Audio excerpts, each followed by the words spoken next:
ॐ अज्ञानतिमिरान्धस्य ज्ञानाञ्जनशलाकया चक्षुरुन्मिलितं येन तस्मै श्रीगुरवे नमः। श्रीचैतन्यमनोभीष्टं स्थापितं येन भूतले स्वयं रूपः कदा मह्यं ददाति स्वपदान्तिकम्। वन्देऽहं श्रीगुरो श्रीयुतपदकमलं श्रीगुरून् वैष्णवां च श्रीरूपं साग्रजातं सघन रघुनाथान्वितं तं सजीवं साद्वैतं सावधूतं परिजनसहितं कृष्णचैतन्यदेवं श्रीराधाकृष्णपादान् सघन ललिता श्रीविशाखान्वितां च। हे कृष्णा करुणा सिन्धो दीनबन्धो जगत्पति गोपेश गोपिका कान्ता राधा कान्ता नमोऽस्तु ते। सप्त काञ्चन गौराङ्गी राधे वृन्दावनेश्वरी वृषभानुसुते देवी प्रणमामि हरिप्रिये।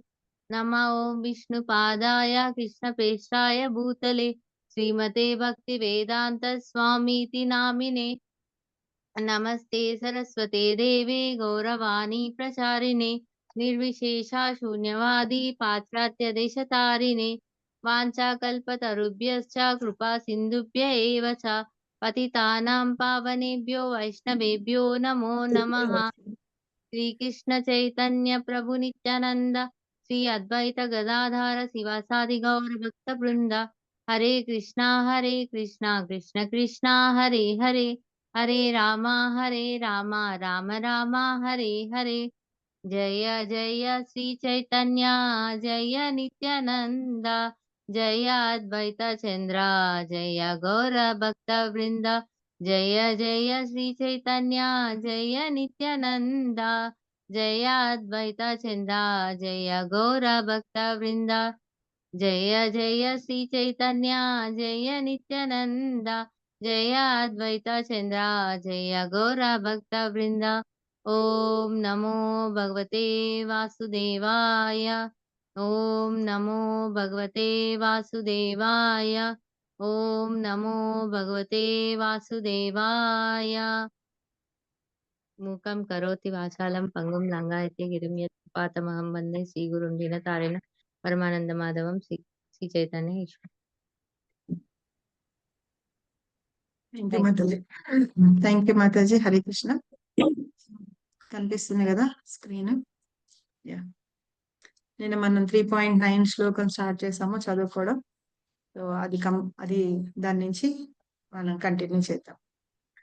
యజ్ఞార్థాత్ కర్మణో అన్యత్రో లోకోయం కర్మ బంధనః తదర్థం కర్మ కౌంతేయ ముక్త సంగ సమాచరః. ఏంటంటే విష్ణువు కోసం మనము ఏమైనా సరే యజ్ఞ రూపంలో కర్మని చేస్తూ ఉంటాము. ఆ కర్మ బంధంగా అవ్వకూడదన్నమాట. భగవంతుడి కోసం చేసే కర్మ అయితే గనక మనం మామూలుగా బంధాలన్నీ ఉండవు అని చెప్తున్నారు. అయితే కుంతిపుత్రుడా అంటే అర్జునుని పిలుస్తున్నారు అనమాట. పిలుస్తూ విష్ణువు కోసమే, నువ్వు ఆయన ప్రీత్యర్థం కోసమే నీ ధర్మాన్ని, విద్యుక్త ధర్మాన్ని చెయ్యి అని. అంటే ఏంటి? యుద్ధం చేయమని చెప్తున్నారు అనమాట. ఇక్కడ యజ్ఞం అంటే మనం మామూలుగా యజ్ఞకుండం పెట్టుకొని ఆ యజ్ఞం నీళ్లు అవన్నీ పోస్తూ ఉంటాం కదా, అది అని అర్థం కాదు. యజ్ఞం అంటే మనం చేసే ఏదైనా సరే కర్మ అవ్వచ్చు. ఇప్పుడు మనం చాంటింగ్ చేస్తాననుకోండి, నామ యజ్ఞం అంటారు. సో అట్లాగా దాన్ని కూడా యజ్ఞం అని అంటారనమాట. కాబట్టి ఏంటంటే మనం చేసే ఏ యజ్ఞం అయినా సరే, అంటే పనులు ఏవి చేస్తున్నా సరే కర్మలు అవన్నీ మన ప్రయోజనం కోసం కాకుండా, అంటే మనకేదో కోరికలు తీరాలి, మనకేదో కావాలి అనే ఉద్దేశంతో కాకుండా, మనం భగవంతుడి కోసం ఆయనని సెంటర్ చేసుకొని మనం చెయ్యాలని, ఆయన కోసం చేయాలి. ఒకవేళ మన కోసం చేసాం అనుకోండి, ఆ కర్మలన్నీ చేసినవన్నీ ఏంటంటే కర్మ బంధనాల్లోకి మనల్ని బంధించబడేసి ఉంచుతాయి అన్నమాట. ఇక్కడ ఏం చెప్తున్నారంటే, ఏదైనా సరే మన స్వార్థం కోసం చేసుకోకూడదు. నాకు ఇది కావాలి, అది కావాలి అని చేసుకోకూడదు అనమాట.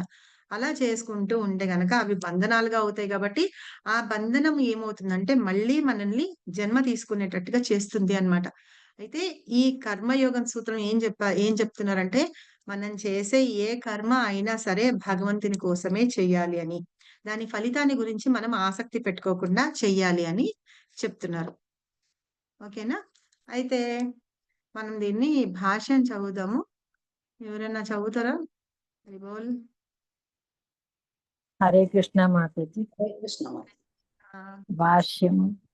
దేహ పోషణ కొరకైనను కర్మ చేయవలసి ఉన్నందున వర్ణాశ్రమ ధర్మములందు అట్టి దేహ పోషణ కార్యము సిద్ధించు రీతిగా కర్మలు నిర్దేశింపబడినవి.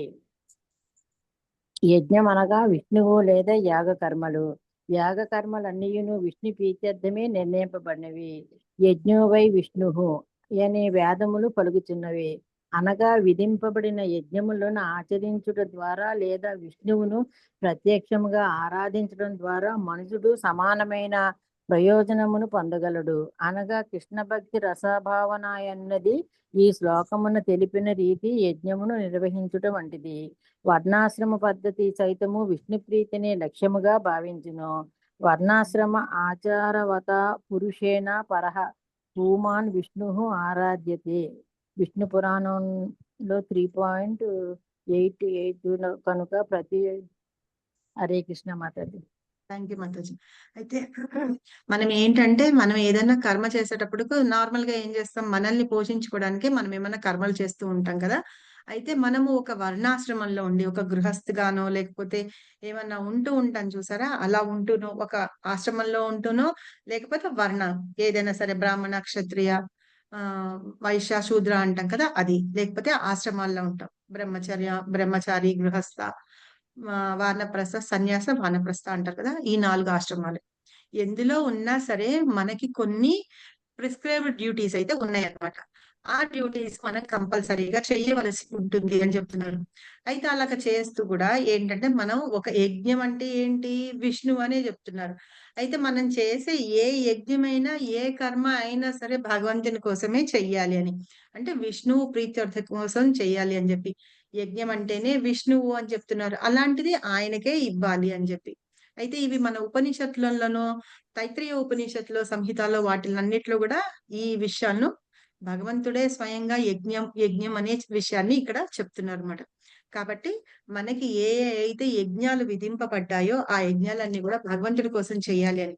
మానవుడికి మామూలుగా ఒక 5 యజ్ఞాలు చెప్పబడ్డాయి అని చెప్పాను. ఎవరికైనా గుర్తుందా? హరిబోల్. పంచయజ్ఞాలు అని అన్నాము.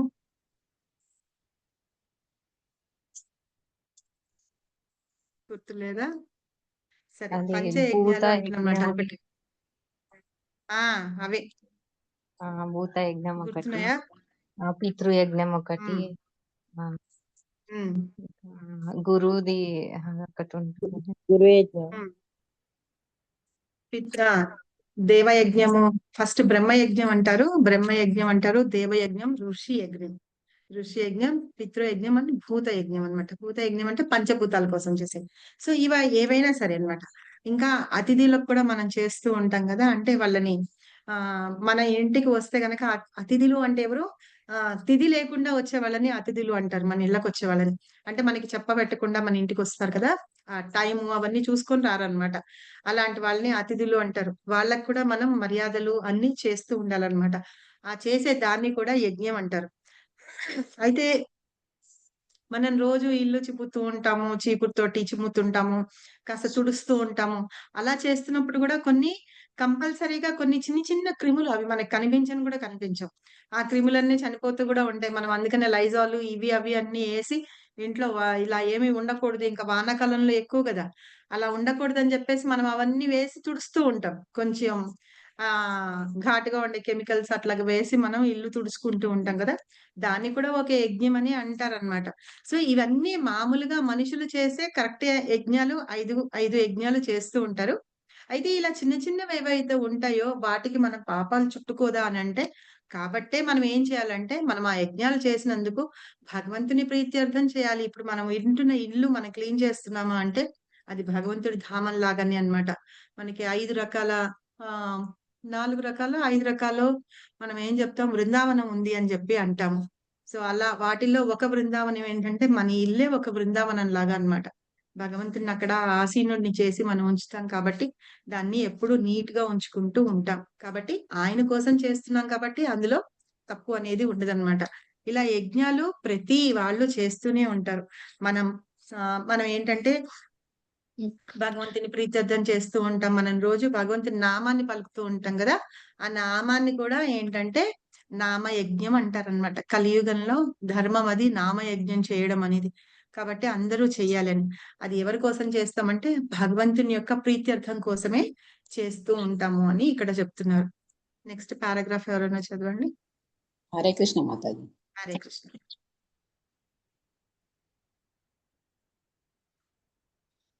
కనుకనే మానవుడు విష్ణు ప్రీత్యర్థమై కర్మలను నునరింపవలసి ఉన్నది. ఈ భౌతిక జగత్తున చేయబడు ఇతర కర్మ ఏదైనను బంధ కారణం అగును. ఎందుకనగా కనుక శుభాశుభ కర్మల రెండింటిని ఫలములుండును, మరియు అవి కర్తను బంధించును. కనుక ప్రతి ఒక్కరు శ్రీకృష్ణుని లేదా విష్ణువును సంతృప్తి పరచుట కొరకు కృష్ణ చైతన్యంన కర్మ నునరింపవలెను. అట్టి కర్మలను చేయునప్పుడు అతడు ముక్త స్థితి యందుండును. ఇది గొప్ప కర్మాచరణ కళ. ఆరంభం నందు ఈ విధానమునకు నిష్ఠాతులైన వారి నిర్దేశము అవసరమై ఉన్నది. కనుకనే మానవుడు కృష్ణ భక్తుని అనుభవపూర్వకమైన నిర్దేశము అనుసరించి గాని లేదా ఎవరి సమక్షంన అర్జునునకు కర్మ చేయు అవకాశం కలిగెనో శ్రీకృష్ణ భగవానుని ప్రత్యక్ష బోధలను అనుసరించి గాని నేర్పుతో వర్తింపవలసి ఉండును. ఇంద్రియ సంతృప్తి కొరకు కాకుండా శ్రీకృష్ణుని సంతృప్తి కొరకు ప్రతి కర్మను నిర్వహింపవలెను. ఇట్టి అభ్యాసము మానవుని కర్మ ఫలముల నుండి రక్షించుటయే కాకుండా భగవద్ధామమునకు చేర్చగల ఉత్తమమైన భగవానుని ప్రేమయుక్త సేవా స్థితికి అతనిని క్రమముగా ఉద్ధరింపగలదు. హరే కృష్ణ. థ్యాంక్ యూ మాతాజీ. హరే కృష్ణ. ఇక్కడ ఎందుకు చెప్తున్నారు?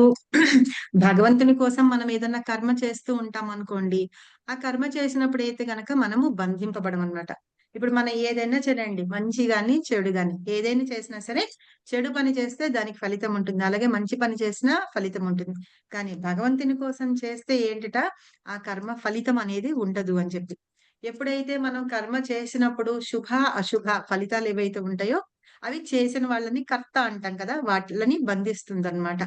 కాబట్టి ఏంటంటే ప్రతి ఒక్క మనిషి జీవి కూడా భగవంతుని యొక్క ప్రీత్యర్థం కొరకే కర్మ అని చెయ్యాలి అని చెప్తున్నారు అనమాట.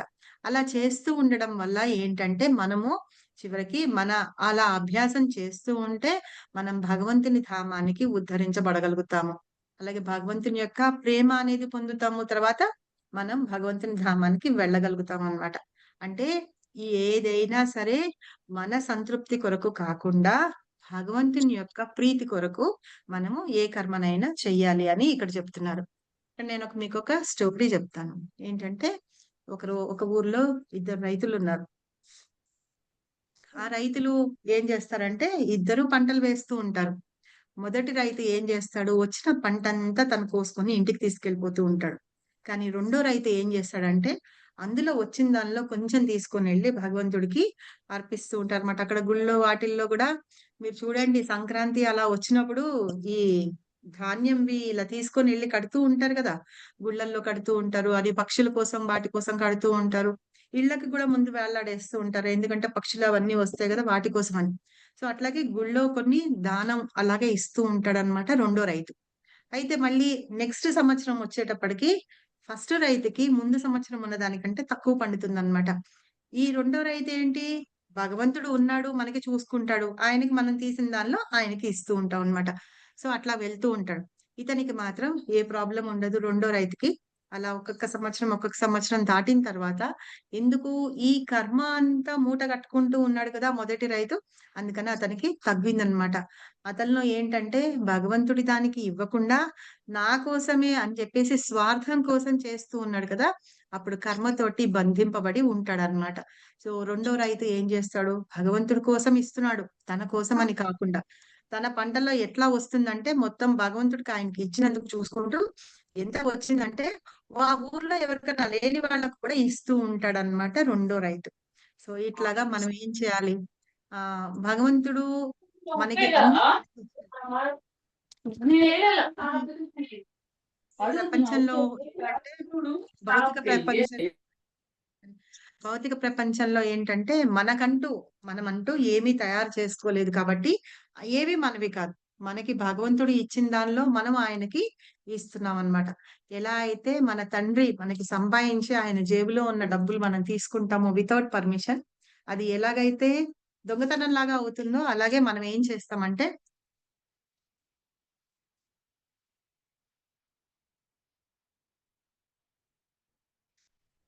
మనం ఏం చేస్తామంటే భగవంతుడికి అర్పిస్తున్నామంటే ఆయన పర్మిషన్ తీసుకొని మనం మనకి ఉపయోగించుకుంటున్నాం అన్నమాట. ఆయన ఇచ్చిన రిసోర్సెస్ అని మనం ఇక్కడ అర్థం చేసుకోవాలి.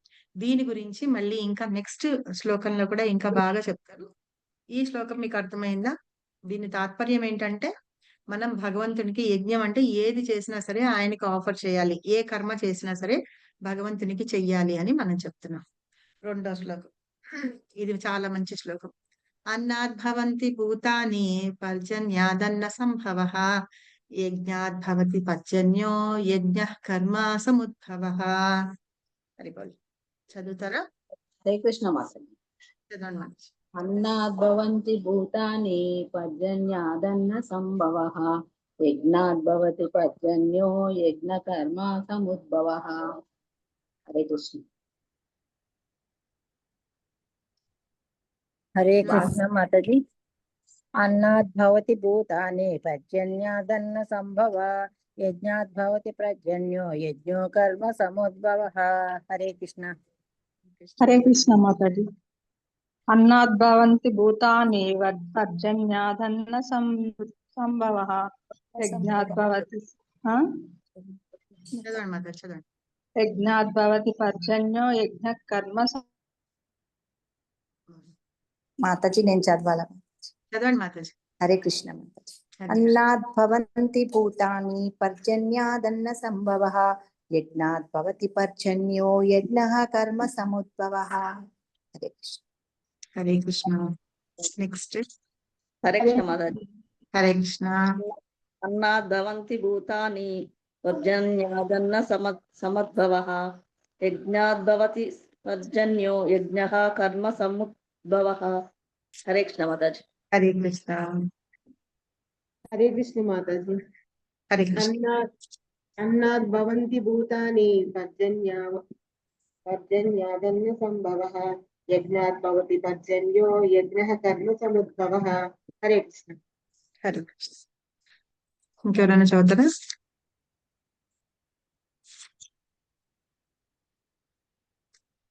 ఓకే, ఎవరైనా అనువాదం చదవండి. అన్నాద్భవంతి భూతాని పర్జన్యాదన్న సంభవః యజ్ఞాద్భవంతి పర్జన్యో యజ్ఞ కర్మ సముద్భవః. హరే కృష్ణ. ట్రాన్స్లేషన్ కూడా చదవండి మాతాజీ.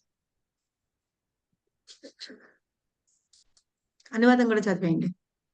భగవద్గీతకు గొప్ప వ్యాఖ్యాత అయిన శ్రీల బలదేవ విద్యాభూషణులు ఇట్లు రచించి ఉన్నారు. ఏ ఇంద్రాద్యగత మాతాజీ అది కాదు, పైన అనువాదం. జీవదేహములన్నీయును వర్జ్యం వలన ఉత్పన్నమైనట్టి ఆహార ధాన్యముపై ఆధారపడి జీవించు. చల్లగా పెట్టాను. విహిత కర్మాచరణము నుండి యజ్ఞము ఉద్భవించుచున్నది. సో ఇక్కడ ఏం చెప్తున్నారంటే మనమందరం తినే ఆహారం ఎక్కడి నుంచి వస్తుంది? మనందరికీ జీవనాధారమైన ఆహారం, ధాన్యము అవన్నీ వాటి మీద వస్తుంది. అవన్నీ ఎక్కడి నుంచి వస్తాయంటే వర్షం వల్ల వస్తుంది. ఆ వర్షం ఎలా వస్తుందంటే యజ్ఞం చేయడం వల్ల వస్తుంది. అంటే మనం ఇందాక శ్లోకంలో చదువుకున్నాము, మనం చేసే కర్మలన్నీ భగవంతుని యొక్క ప్రీతి కొరకు చేయాలని. ఎప్పుడైతే భగవంతుని యొక్క ప్రీతి కొరకు చేస్తూ ఉంటామో అప్పుడు అవి భగవంతుడు ఏం చేస్తారంటే ఆ యజ్ఞ కర్మల ఫలితాన్ని ధర్మకార్యాల్లాగా అన్ని ఆయన వర్షాన్ని కురిపిస్తూ ఉంటారన్నమాట. అవన్నీ కూడా యజ్ఞ కర్మల ద్వారా వానలు కురుస్తూ ఉంటాయి అని చెప్పి అది శాస్త్రాల్లో రాసి ఉంది. మనం ప్రత్యేకంగా మనం చెప్పడం కాదు, శాస్త్రాల్లో రాసి ఉందన్నమాట. ఇది ఎట్లా ఉంటుందంటే మనం ఒక కర్మ చేస్తూ ఉంటాము, ఆ కర్మ యజ్ఞం చేస్తాము. ఆ యజ్ఞం ద్వారా వర్షం వస్తుంది. వర్షం ద్వారా అన్నం వస్తుంది. ఆ అన్నం ద్వారా జీవుల దేహాల్ని పోషింపబడుతుంటుందన్నమాట. ఈ రకంగా ఇది ఒక సర్కిల్ అంటే సైకిల్ లాగా ఉంటుంది. అదలా తిరుగుతూనే ఉంటుందన్నమాట. ఇలాగా మనము చేస్తూ ఉంటే మనకి ఏం జరుగుతుంది ఏంటి అనే విషయాన్ని కూడా ఇక్కడ కింద చెప్తున్నారు. భాష్యం ఎవరన్నా చదవండి. హరి బోల్. హరే కృష్ణ మాతాజీ. హరి కృష్ణ. మొత్తం చదవాలనా మాతాజీ? పారాగ్రాఫ్ సగం వరకు చదవండి, నేను చెప్తాను మధ్యలో. భగవద్గీతకు గొప్ప వ్యాఖ్యాత అయిన శ్రీల బలదేవ విద్యాభూషణులు ఇట్లు రచించి ఉన్నాడు. ఏ ఇంద్రాద్యంగతయా వస్థితం యజ్ఞం సర్వేశ్వరం విష్ణు అభ్యర్థ తచ్చేమమశంతి తేన తద్దేహ యాత్రం సంనాదయంతి తే సన్నంతః సర్వేశ్వరస్య యజ్ఞ పురుషస్య భక్త సర్వకిల్ విషైర్ అనాది కాల విష్ణుదైర్ ఆత్మానుభవ ప్రతిబంధ కైర్మికులై పాపై విముచ్యంతే. గీతాభూషణ్. యజ్ఞ పురుషునిగా లేక సర్వయజ్ఞ భోక్తగా ప్రసిద్ధి నొందిన పరమపురుషుడు దేవతలందరికీ ప్రభువు. దేహం నందలి అవయములు దేహంను సేవించినట్లుగా ఆ దేవతలందరూ భగవానుని సేవింతుడు. ఇంద్రుడు, చంద్రుడు, వరుణుడు వంటి దేవతలు సృష్టి పాలనకై నియమింపబడిన అధికారులైనందున వారి సంతృప్తి కొరకై వేదములు యజ్ఞములను నిర్దేశించినవి. యజ్ఞముల వలన తృప్తి నొంది దేవతలు ధాన్యంను సమృద్ధిగా ఉత్పత్తి చేయుటకు కావలసినంత గాలిని, వెలుతురును, నీటిని సమకూర్చుచుందురు. శ్రీకృష్ణ భగవానుడు. మళ్ళీ నెక్స్ట్ చదువుకుందాం. ఇందులో ఏం చెప్తున్నారు? బలదేవ్ విద్యా విభూషణ్ అని ఈ భగవద్గీతకి గొప్ప వ్యాఖ్యాత అన్నమాట. ఆయనకే ఈ బుక్ ని అంటే భగవద్గీత ట్రాన్స్లేషన్ చేశారు కదా శ్రీల ప్రభుపాద, ఆయనకే అంకితం ఇచ్చారనమాట. ఆయన ఏం చెప్తున్నారంటే గీతాభూషణ్ అనే దానిలో ఇది ఉందిట. ఏమని ఉందిట? యజ్ఞ పురుషుడు అని భగవంతుడిని అంటారు కదా, ఆయనే అన్నిటికీ భోక్త అన్నమాట. భోక్త అంటే ఆయన ఆనందంగా ఉంటారనమాట. ఆయనే ఏంటంటే ఎంజాయ్ చేస్తూ ఉంటారు అని చెప్పి. కాబట్టి అలాంటి పరమ పురుషుణ్ణి ఆయనే దేవతలందరికీ ప్రభు. ఇప్పుడు ఇంద్రుడు, చంద్రుడు, వరుణుడు వీళ్ళందరూ ఉన్నారు చూసారా, వీళ్ళందరికీ కూడా ఆ భగవంతుడే పరమ ప్రభు అన్నమాట. ఎప్పుడైతే మనము ఆ ప్రభువుని మనం పూజిస్తూ ఉంటామో వీళ్ళందరూ కూడా ఆయన చెప్పినట్టుగా వింటూ ఉంటారు. ఇప్పుడు మనం చేస్తున్నాము, యజ్ఞం చేస్తున్నాము. ఆ యజ్ఞ భోక్తగా మనం భగవంతుడికి అన్ని అర్పిస్తూ ఉంటాం. ఇంకా ఏం చేస్తాము? అలా చేసినప్పుడు ఈ వానలు అంటే వరుణ దేవుడు గాని వాళ్ళు గాని చంద్రుడు మూలంగా కొన్ని అంటే జడిబుటి అంటారు కదా, ఏమంటారు వాటిని, ఇవి ఉంటాయి కదా, అవే మూలికలు అవి అంటాను చూసారా, అవి మనకి ఏమన్నా జబ్బులు అవి తగ్గడానికి కానీ వైద్యం చేయడానికి అలాంటివన్నీను. తర్వాత ఈ ఆకుకూరలు అవన్నీ కూడా చంద్రుడి యొక్క కిరణాలతోటే వాటన్నిటిని అవన్నీ కూడా ఇదే అవుతూ ఉంటాయి అన్నమాట. సో ఇట్లాగే ఏంటంటే వీళ్ళందరూ కూడా ఎవరి పరిపాలనలో ఉంటారు అంటే భగవంతుడి యొక్క పరిపాలనలో ఉంటారు. ఇప్పుడు సపోజ్ మనకి మన ప్రధానమంత్రి ఉన్నాడు కదా, మన ప్రధానమంత్రి కింద మిగతా స్టేట్స్ యొక్క చీఫ్ మినిస్టర్స్ అందరూ పనిచేస్తారు. మళ్ళీ ఆయన ఉన్న చోట కూడా అక్కడ కొంతమంది మినిస్టర్స్ ఉంటారు కదా, వాళ్ళు ఒక్కొక్కళ్ళు ఏమంటారు, హోమ్ మినిస్టర్ ఉంటారు, ఫైనాన్స్ మినిస్టర్ ఉంటారు, అలాగే తర్వాత ఫారిన్ అఫైర్స్ మినిస్టర్లు, అలాగా ఒక్కొక్కళ్ళు ఒక్కొక్క దీన్ని చూసుకుంటూ ఉంటారు. అలాగే భగవంతుడి ఆధ్వర్యంలో కూడా ఆయన హై స్థాయిలో ఉంటే మిగతా వీళ్ళందరికీ ఆయన ప్రభు అన్నమాట. అలాగే ఇంద్రుడు గాని చంద్రుడు గాని వీళ్ళందరూ వరుణదేవుడు గాని వానలు అవన్నీ కురవాలన్నా సరే భగవంతుని ఆజ్ఞ మేరకు కురిపిస్తూ ఉంటారు. ఏది ఏమైనా సరే వీళ్ళందరినీ కూడా మనము ఆనందింప చెయ్యాలి అంటే వీళ్ళందరినీ ఒక్కొక్కళ్ళని విడిగా చేయకుండా అందరికీ ప్రభు అయిన భగవంతుడిని ఆనందింప చేయడం అన్నమాట. ఇది ఎట్లా అయితే మనం ఒక చెట్టు పెట్టామనుకోండి, చెట్టు పెట్టినప్పుడు దానికి నీళ్ళు ఎక్కడ పోస్తాము? వేళ్ళకి పోస్తాం.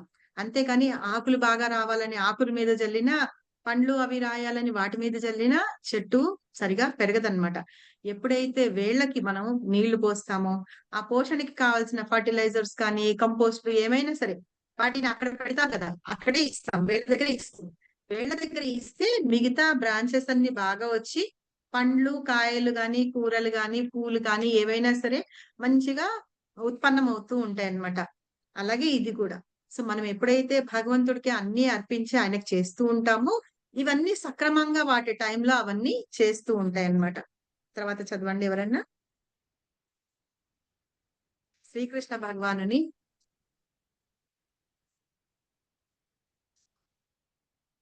హరిబోల్. హరే కృష్ణ మాతాజీ.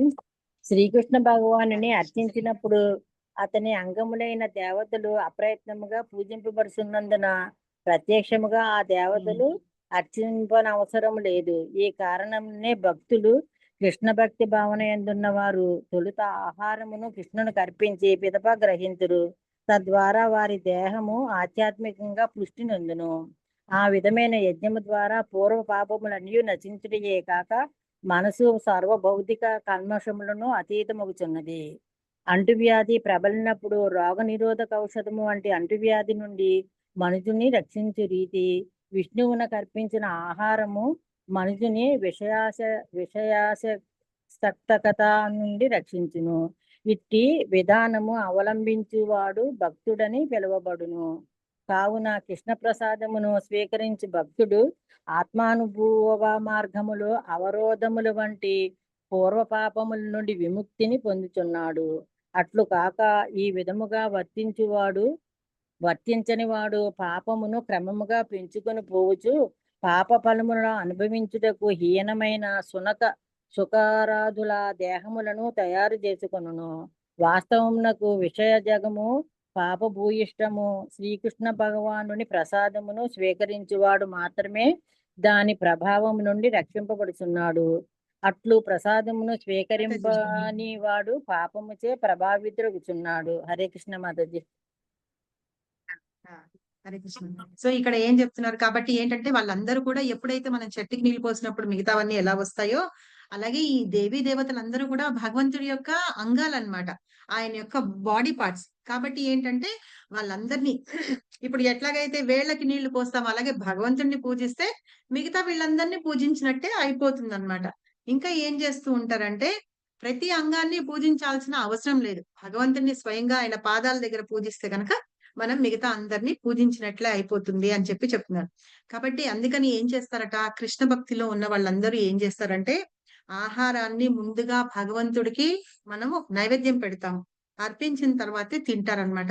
ఈ ప్రసాదము ఎట్లా అవుతుందంటే భగవంతుడికి అర్పించినప్పుడు ప్రసాదం అయితే ఆయన యొక్క శుద్ధ భక్తులు తిన్నప్పుడు అది మహాప్రసాదం అయిపోతుంది. శివుడు వాళ్ళందరూ. మీకు జగన్నాథ్ స్వామి స్టోరీ తెలుసా మీకు? హరిబోల్. జగన్నాథ్ స్వామి ప్రసాదం గురించి మీకు తెలుసా? Yes or no? సరే, తెలుసా? చెప్పండి. తెలియదు మాతాజీ. ఒకసారి నారదుడు చాలా ఆనందంగా విష్ణుమూర్తి అంటే జగన్నాథ స్వామి ప్రసాదం తిని చాలా ఆనందంగా గంతులేస్తూ ఉంటాడనమాట. వేస్తూ ఉంటే నారదుడు అలా అంత ఆనందంగా ఉండేటప్పటికి శివుడు అడుగుతాడు, ఏంటి నువ్వు ఇంత ఆనందంగా ఉన్నావు ఏంటి అంటే, నేను జగన్నాథ స్వామి ప్రసాదం తిన్నాను నాకు చాలా ఆనందంగా ఉంది అని చెప్పేసి అంటాడనమాట. అంటే నువ్వు ఇంత ఆనందంగా ఉన్నావు ప్రసాదం తిని మరి నాకెందుకు ఇవ్వలేదు అని అడుగుతాడు. అడిగితే అయ్యో నా దగ్గర అయిపోయింది ఏది లేదు అంటే, ఏది నీ చెయ్యి చూపించు అంటే ఆ గోరులో చిన్న మెతుకేదో ఉంటే అది తీసుకొని తింటాడనమాట. శివుడు తినేసి ఆయనకి అది నోట్లో పెట్టుకోగానే ఆయనకి ఇంకా పరమానందం కలుగుతుంది. చాలా ఆనందంగా వెళ్ళిపోయేటప్పటికి కైలాసం వెళ్ళిపోయేటప్పటికి పార్వతీదేవి ఏంటి ఇంత ఆనందంగా ఉన్నావంటే, నేను ఆ నారదుడి దగ్గర ప్రసాదం తిన్నా అంటే, నీకు ప్రసాదం వచ్చింది మరి నన్ను ఎలా మర్చిపోయావు నువ్వు అని చెప్పేసి ఆవిడకి కోపం వస్తుందన్నమాట. కోపం వస్తే విష్ణుమూర్తి ఎవరు? పార్వతీదేవి యొక్క అన్నయ్యే కదా. ఆయనని నారాయణ అంటే ఈవిడని నారాయణి అంటారు, చెల్లెలు కాబట్టి. సో ఆవిడ వెళ్ళి నాకు కోపం వచ్చిందని అంటే ఆయన వస్తాడనమాట. స్వయంగా వచ్చి నీకు శివుడు పెట్టలేదు కదా, నా చెల్లెలుగా నేను నీకు ఇది ఇస్తున్నాను అని చెప్పేసి ఇప్పుడు ఆవిడ అక్కడ ఏంటంటే మనము ప్రసాదం నైవేద్యం పెట్టిన తర్వాత ఫస్ట్ ఈవిడ దగ్గర చూపించిన తర్వాత భగవంతుడికి నైవేద్యం పెడతారనమాట. తర్వాత మిగతా ఆనంద్ బజార్ లో అక్కడంతా వెళ్తుంది. సో అట్లా ఆవిడ ఆధ్వర్యంలోనే అలాగా నైవేద్యం పెట్టబడి వస్తుందన్నమాట. ఆ వరం భగవంతుడు ఆవిడకి ఇవ్వబట్టే జగన్నాథపురిలో ఆయన ఉన్నాడు, ఆయన ఉండడు, శివుడు ఉండడు అనమాట. అన్నపూర్ణ దేవి లాగా ఆవిడ కూర్చొని ఉంటుంది, ఆవిడ దగ్గర నుంచి వస్తుందన్నమాట ప్రసాదం. సో ఇట్లాగా భగవంతుని యొక్క ప్రసాదానికి ఇంత చాలా గొప్ప మహిమ ఉంది. అలాగే చైతన్య చరితామృతలో స్వయంగా మహాప్రభు జగన్నాథ్ స్వామి ప్రసాదం తీసుకొని వచ్చి సార్వభౌమ భట్టాచార్యకి ఇస్తారనమాట. సార్వభౌమ భట్టాచార్య పడుకొని ఉంటాడు, మహాప్రభు చూస్తారు. చూసి మామూలుగా తీసుకొని వచ్చిస్తే అతను ఏం చేస్తాడు, లేచి మంచం మీద పడుకొని ఉన్నాడు కదా, పొద్దున్నే తీసుకొని ఇచ్చేటప్పటికి లేచి తీసుకొని నోట్లో వేసేసుకుంటాడు. మహాప్రభు అడుగుతారనమాట, ఏంటి నువ్వు నోరు కడుక్కోవా, ఏమి కడుక్కోవా, ఏం చేయలేదు ఎట్లాగానంటే అతను చేసింది కరెక్టే. ప్రసాదం అనేది ఎప్పుడైతే మన దగ్గరకు వస్తుందో అప్పుడు వెంటనే తినేయాలన్నమాట. దానికి తిది వార నక్షత్రాలు ఇవి అవి అన్నవి ఏమి ఉండవు అనమాట. చేతిలో పడిందంటే తినేసేయాలి వెంటనే. అది దాన్ని ఎట్లా అంటే పాడైపోయింది అట్లాగా కూడా ఆలోచించకూడదు అని ప్రసాదం గురించి చెప్తారు. ఇప్పుడు మన థర్డ్ చాప్టర్ లో ఆ ప్రసాదం విలువ గురించే ఇక్కడ చెప్తున్నారనమాట. మనకి ఎప్పుడైతే ఆ అంటువ్యాధులు వచ్చినప్పుడు మనకి ఒక మెడిసిన్ లాగా ఇస్తాం. మన కోవిడ్ వచ్చినప్పుడు కూడా ఒక ఇది ఇచ్చారు కదా, అలాగే ఆ మెడిసిన్ ఇచ్చినట్టుగా లెక్క అన్నమాట. ఈ మహాప్రసాదం అనేది భగవంతుని యొక్క ప్రసాదాన్ని అలా తీసుకొని ఒక యాంటీసెప్టిక్ అంటాం చూసారా, దేనికైనా మనం పసుపు ఎక్కడన్నా కట్ చేసినా ఏమైనా కట్ అయినా పెట్టుకుంటూ ఉంటాం. అలాగా భగవంతుడి ప్రసాదం మనకి ఒక ఔషధం లాగా పనిచేస్తుంది అనమాట. దేనికి ఔషధం అంటే మనలో ఎలాంటి వికారాలు ఉన్నా, భగవంతుని మీద భక్తి లేకపోయినా, ఏం లేకపోయినా మనం తీసుకుంటాం. ఎంతెందుకు తిరుపతి నుంచి లడ్డు తెచ్చుకుంటాం మనం. ఎన్ని రోజులు పెట్టుకుంటాం ఫ్రిడ్జ్ లో? ప్రతి వాళ్ళకి ఇంత కాకపోతే ఇంత బిసరైనా ఇస్తామన్నమాట. వాళ్ళు అంతన్నా ఇవ్వమంటారు. సో అది అన్నమాట భగవంతుని యొక్క ప్రసాదం యొక్క గొప్ప విషయం. కాబట్టి ఏంటంటే అలాగా తిని మనం ప్రసాదం తీసుకోవాలి అని చెప్తున్నారు. అలా చేస్తేట మనం అలా ఉత్త ప్రసాదం తిన్నా కూడా మన పాపాలు ఏవేవైతే ఉన్నాయో అవన్నీ కూడా నశిస్తూ మనం భగవంతుని యొక్క భక్తిలోకి మనకి ముందుకు వస్తామని చెప్తున్నారు. లేకపోతే ఏంటంటే మనం సూకరాల్లాగా సునకాల్లాగా అంటే కుక్కల్లాగా పందుల్లాగా మన దేహాల్ని తయారు చేసుకొని మనం అలా బతుకుతూ ఉన్నామని, ఈ భౌతికంగా ఉన్న ఈ కల్మషాలు ఏవేవైతే ఉన్నాయో అంటే అవన్నీ కూడా పోతాయి అని, భగవంతుని ప్రసాదం స్వీకరించడంతో మనము రక్షింపబడతాము, కొన్ని విషయాల నుంచి రక్షించబడతాము అని చెప్పి చెప్తున్నారు అన్నమాట. అప్పుడు మనలో ఉన్న కల్మషాలన్నిటి కూడా దూరం అవుతూ ఉంటాయి స్లోగా అని. సో ప్రసాదాన్ని మనం కంపల్సరీగా ఎప్పుడు తీసుకుంటూ ఉండాలి. ఇది ఎట్లా చెప్తున్నారంటే ఒకవేళ ప్రసాదం తీసుకోకపోతే ముందు శ్లోకంలో చెప్తున్నారు, ఎవరైతే భగవంతుడికి అర్పించకుండా తీసుకుంటూ ఉంటారో వాళ్ళు పాపాన్ని తింటున్నట్టు లెక్క అని చెప్పేసి 13వ శ్లోకంలో చెప్తారనమాట. కాబట్టి ఈ ప్రసాదాన్ని మనం భగవంతుడి ప్రసాదాన్ని తీసుకోవాలి. ఇప్పుడు మనం ఏం చెప్తున్నాము, మనం యజ్ఞం చేస్తే వర్షం పడుతుంది, యజ్ఞం చేస్తే వర్షం పడుతుంది, ఆ వర్షం ద్వారా అన్నం వస్తుంది, ఆ అన్నాన్ని మనం తింటున్నాము అని చెప్తున్నాం కదా. ఏదైతే యజ్ఞం ద్వారా వర్షాల ద్వారా వచ్చిన అన్నం ఏదైతే ఉందో అది భగవంతుడే మనకి ఇచ్చాడు. కాబట్టి మనం తీసుకున్న దాన్ని ఆయనకి అర్పించి అంటే ఏం లేదు, మనం ఆయన పర్మిషన్ తోటి తీసుకుంటున్నాం. ఇందాక నేను చెప్పినట్టుగానే ఒక తండ్రి కొడుకు ఉన్నారనుకోండి, తండ్రి సంపాదిస్తున్నాడు అంటే నువ్వు కొడుకు కూడా ఈక్వల్ ఇది ఉంది. కానీ ఏంటంటే చెప్పి తీసుకోవడం అన్నమాట. నాన్న నేను నీ జేబులోంచి ఒక 10 రూపాయలు తీసుకుంటాను అని చెప్పి తీసుకోవడం. అలాగే భగవంతుడు మనకిచ్చిన దానిలో తీసుకొని, ఇదిగో భగవంతుడా నువ్వు మాకు మాకు ఈ అన్నాన్ని ఇచ్చావు కాబట్టి నీ పర్మిషన్ ద్వారా మేము తీసుకుంటున్నాము అని చెప్పి తీసుకోవడమే మనం భగవంతుడికి ఆఫర్ చేయడం అనేది. సో ఈ రకంగా మనం భగవంతుని యొక్క ప్రసాదాన్ని ఎలా చెయ్యాలి, ఎలా తినాలి అనే విషయాన్ని కూడా చెప్తున్నారు మనకి ఈ శ్లోకంలో. అర్థమైందా? హరిబోల్. అర్థమైంది మాతాజీ. బాగుంది కదా, చాలా బాగా అర్థం బాగుంది. సో తర్వాత నెక్స్ట్ పారాగ్రాఫ్ ఎవరైనా చదవండి. వాస్తవానికి ఆహార ధాన్యాలు, ఇది ఇంకా బాగుంటుంది.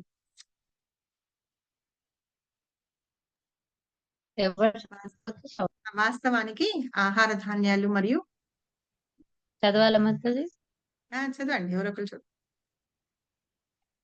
వాస్తవం నాకు ఆహార ధాన్యములు మరియు కాయగూరలే ఆహార యోగ్యములైనటివి.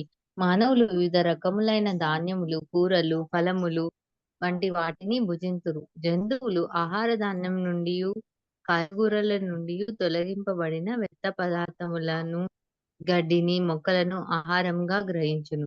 మాంసమును భుజించుటకు అలవాటు పడిన వారు కూడా ఆ జంతు మాంసమును తినుటకు వృక్షజాలపు ఉత్పత్తులపైననే ఆధారపడవలసి ఉండును. కనుక చివరికి మనము కర్మాగారములలో ఉత్పన్నములగు పదార్థములపై కాకుండా పొలములో పండు పదార్థములపైననే ఆధారపడవలెను. పొలములలో పండు ధాన్యములు ఆకాశం నుండి వర్షించు వర్షంపై ఆధారపడుచుండును. అట్టి వర్షము ఇంద్రుడు, చంద్రుడు, సూర్యాది దేవతలచే నియంత్రించబడును. ఆ దేవతలందరూ కృష్ణ భగవానుని సేవకులు. అట్టి భగవానుడు యజ్ఞముచే సంప్రీతుడగును. కనుక యజ్ఞాచరణము కావించడానికి ఎట్టి కొరతయు ఏర్పడదు.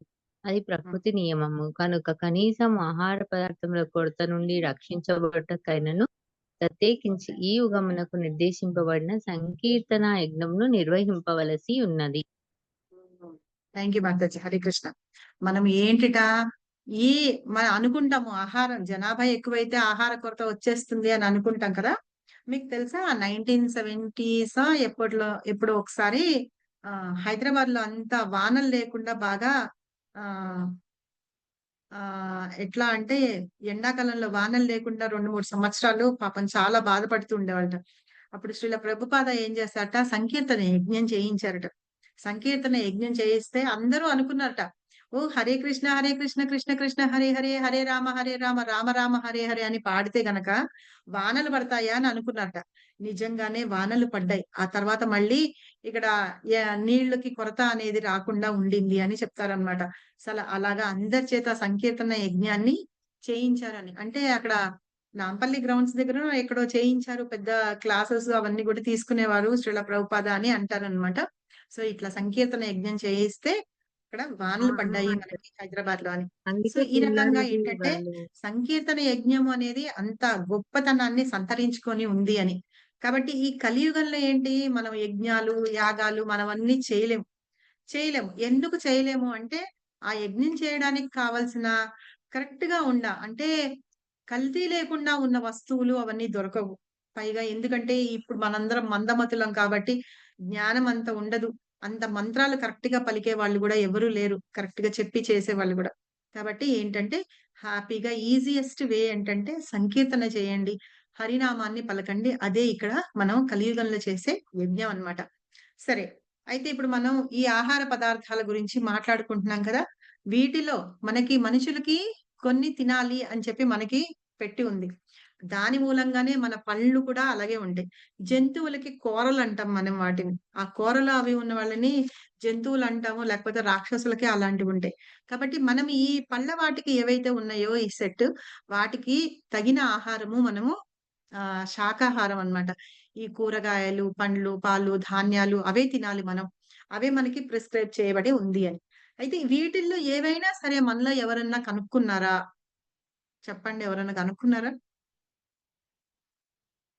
వంకాయలు ఎవరన్నా కనుక్కున్నారా?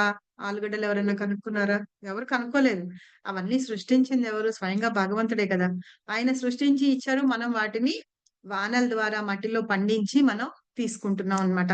అలాగే కర్మాగారాల్లో వాటిల్లో ఏం తయారవుతూ ఉంటాయి, అక్కడికి వాళ్ళు ఏవో తయారు చేసే వాటిల్లో కూడా కావాల్సిన ఈ మినరల్స్ అంటారు చూసారా, ఇనుము గాని అవి గాని, అవి కొన్ని వస్తువులు అవన్నీ ఉత్పత్తి చేయడానికి వాళ్ళు వాడుకుంటున్న ఏవైతే ఉన్నాయో అవన్నీ కూడా భగవంతుని ద్వారానే సృష్టింపబడినవన్నమాట. కాబట్టి దేన్ని కూడా ఒక మానవుడు అనేది సృష్టించలేదు. కాబట్టి ప్రతిదీ భగవంతుడి ద్వారానే సృష్టించబడింది. ఆయన ద్వారానే నియంత్రించబడుతూ ఉంటుంది. కాబట్టి మనం ఏం చేయాలి అంటే అలాగా ఇంకొకటి, ఇప్పుడు జన్మాష్టమి రాబోతుంది కదా 16వ తారీఖు. ఒక చిన్న ఇది చెప్తాం. ఎప్పుడైతే భూమి మీద అరాచకాలు అవన్నీ ప్రబలిపోతూ ఉంటాయి చూసారా, అంటే ఎక్కువైపోతూ ఉంటాయి కదా, అప్పుడు భూదేవికి భారం ఎక్కువైపోతుంది అనమాట. ఆవిడ భూదేవి ఆనందంగా ఉంది అంటే కనుక మొత్తం అంతా పచ్చగా ఉంటుంది. ఆవిడ ఒళ్ళు పులకరిస్తుంది అని అంటే కనుక చక్కగా ఈ చిన్న చిన్న ముక్కలు గిక్కలు అవన్నీ ఉంటాయి చూసారా, అలాగ చూడ్డానికి సస్యశ్యామలంగా ఉంటుంది, గ్రీనరీగా ఉండి. అదే అన్నమాట భూమాత ఆనందంగా ఉంది అనడానికి మనం చిహ్నం అనుకోవచ్చు. అది చూసి దాన్ని బట్టి తెలుసుకోవచ్చు. ఈ రాక్షసులందరూ వచ్చినప్పుడు భూమాతకి చాలా బాధపడుతూ ఉంటుందన్నమాట. ఎందుకు వాళ్ళు ఆ భారం ఎక్కువైపోతుంది. ఆవిడ ఆనందంగా లేదు, బాధపడుతూ ఉంటుంది. అప్పుడు ఎప్పుడైనా సరే ఎవరికన్నా ప్రాబ్లమ్స్ వచ్చినప్పుడు ఏం చేస్తారు? ఫస్ట్ వెళ్లి బ్రహ్మదేవుడికి చెప్పుకుంటారన్నమాట. ఎందుకంటే ఆయన కదా సృష్టించిందంతా. అందుకని బ్రహ్మదేవుడి దగ్గరికి వెళ్లి చెప్పుకుంటారు. ఇగో ఈ అరాచకాలు, అప్పట్లో ఎవరి అరాచకాలున్నాయి? కంసుడి అరాచకాలు చాలా ఎక్కువున్నాయన్నమాట. ఎంత దుర్మార్గుడు అంటే అసలు ఎవరిని వదిలిపెట్టకుండా అందరినీ హింసిస్తూ ఉండేవాడు. అలాగ భూమాతకి భారం ఎక్కువైపోయి వెళ్లి బ్రహ్మదేవుడి దగ్గర మొరపెట్టుకుంటుంది. అలాగే దేవీ దేవతలందరూ వచ్చి కూడా ఈయనతోటి చెప్తే వాళ్ళందరూ కలిసి క్షీరసాగరంలో ఉన్న భగవంతుడి దగ్గరికి వెళ్లి వాళ్ళందరూ పురుష సూక్తంతోటి భగవంతుడిని ప్రార్థిస్తారనమాట. ప్రార్థించినప్పుడు భగవంతుడు వస్తాడు, చెప్తాడు, నేను వస్తాను, మీరందరూ కూడా ఎవరెవరు వెళ్ళి ఏమేం పనులు చేయాలనుకుంటున్నారు, నాతో పాటు రావాలనుకుంటున్నారు, మీరందరూ వెళ్ళండి అని చెప్పి. అలాగా దేవీ దేవతలందరూ వచ్చి ఒక్కొక్కళ్ళు వాళ్ళ పార్ట్ ఏంటి అని చెప్పేసి కృష్ణుడు జన్మించే ముందు వీళ్ళందరూ వస్తారనమాట. అలాగే ఆదిశేషుడు కూడా వచ్చి బలరాముడిగా జన్మిస్తాడు, తర్వాత కృష్ణ భగవానుడు వస్తాడు. సో ఇట్లాగ ఏంటంటే భూమాత ఆ భారాన్ని భరించలేదన్నమాట. ఇప్పుడు ఎప్పుడు ఆనందంగా ఉండాలి. ఆవిడ ఆనందంగా ఉంటేనే మనకి భోజనం అనేది కరెక్ట్ గా దొరుకుతుంది. ఆవిడ ఆనందంగా ఉండాలి అని అంటే కనుక మనం యజ్ఞాలు చేయాలి. యజ్ఞాలు చేస్తూ ఉంటే సంకీర్తన యజ్ఞం లాంటివి అలాంటివన్నీ చేస్తూ ఉంటే వానలు అవన్నీ కరెక్ట్ గా పడుతున్నప్పుడు ధాన్యం అవన్నీ బాగా పండుతుంది. అప్పుడు మనందరం కూడా కరెక్ట్ గా పోషింపబడతాం అన్నమాట. సో ఈ విధంగా మనకి చెప్తున్నారు. ఎప్పుడైతే చాలా మంది అనుకుంటారు దేశంలో జనాభా ఎక్కువైపోతుంది, మనం ఫుడ్ అవన్నీ స్కేర్సిటీ వస్తుంది అని చెప్పి అనుకుంటారు. స్కేర్సిటీ అనేది మనకి జనాభా ఎక్కువ అవ్వడం మూలంగా రాదు. కొంతమంది ఏం చేస్తారంటే వాళ్ళ కోసం దాచిపెట్టుకుంటూ ఉంటారు చూసారా? వాళ్ళ ఓన్ బిజినెస్ కోసం వాటి కోసం దాచిపెట్టుకుంటున్నప్పుడే ఆహార ధాన్యాలకి కొరత అనేది వస్తుంది. భగవంతుడు ఇంతమంది జీవుల్ని సృష్టించాడు కదా, వచ్చారు. వాళ్ళందరికీ ప్రతి వాళ్ళకి కావాల్సిన ఫుడ్ ఇస్తారనమాట. ఇప్పుడు కొన్ని కేరళ అటు సైడ్ ఎన్నెన్ని ఏనుగులు అవన్నీ ఉంటాయి కదా, సౌత్ ఆఫ్రికా అటు సైడ్ ఏనుగులన్నీ ఉంటాయి. అంత ఏనుగు ఎంత అన్నం తింటుంది, ఎంత తింటుంది దాని ఆహారం. సో ఆ ఆహారం అంతా ఎవరు ప్రొవైడ్ చేస్తున్నారంటే స్వయంగా భగవంతుడే ప్రొవైడ్ చేస్తున్నారు. వాళ్ళ అడవుల్లో వాటికి ఎంత కావాలో అంత ఆహారం దొరుకుతూనే ఉంది. అలాగే మనందరికీ కూడా మనల్ని సృష్టించినప్పుడు మనకు కావాల్సిన ఆహారాన్ని మనకి రెడీ చేసి పెట్టారనమాట. కానీ మనం ఎట్లా చేస్తున్నామంటే దాచిపెట్టుకుంటూ ఆ ఫుడ్ కి స్కేర్సిటీ అనేది క్రియేట్ చేస్తున్నారనమాట. కాబట్టి ఇది నిజంగా భగవంతుడు చేసేది కాదు, భగవంతుడిని అనడానికి వీల్లేదు అని చెప్పేసి చెప్తున్నారు.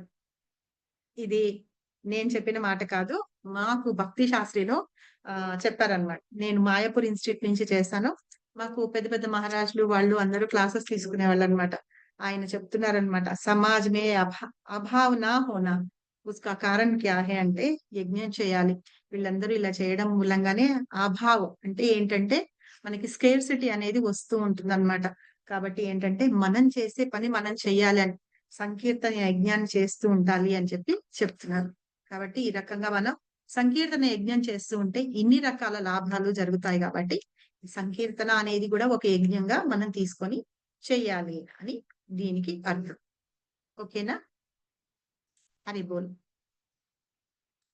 అయ్యో, దీనికి కూడా సమాధానం చెప్పట్లేదు ఎవరు?